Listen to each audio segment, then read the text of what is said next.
State legislature is relying more on technology than perhaps ever before, thanks to the pandemic. Paul Nelson joins us live at the Legislative Building in Carson City. All right, Paul, how's everything going down there?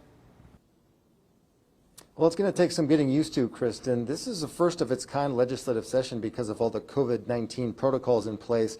The committee meetings are all happening virtually, and really the only time the lawmakers are actually getting together in person is for things like the floor sessions. Bill having received the constitutional majority, I declare passed and order transmitted to the Senate.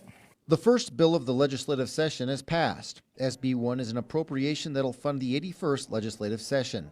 Floor sessions seem somewhat normal, but the committee meetings are all happening virtually.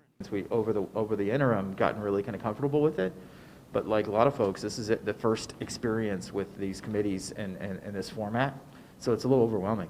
The hearings are happening via Zoom or Microsoft Teams. Lawmakers say things have gone smoothly overall with just a few hiccups. Every now and then we'll have a technical issue, but our staff's been just great about trying to resolve those as soon as possible. Most hope the public will be able to participate easily. They hope in-person meetings will happen as cases drop and more people get vaccinated. I would love to be back in the committee room, looking at people face to face, being able to read body language. I'd love to have the doors open to the public. We just need to make sure that we're being safe and responsible in doing that. Being in person is ideal. There's just that dynamic that goes on when we have a committee meeting in person.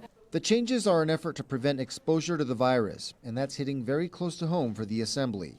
He was truly the heart and soul of this chamber. Lawmakers are paying tribute to Robin Bates. The longtime Sergeant-at-Arms of the Assembly passed away from COVID-19 last night. He loved this state. I had never, in the years that I've been involved, since 2007, heard him utter a single partisan word. He loved this institution. He was protective of this institution, and he was protective of the Assembly chamber.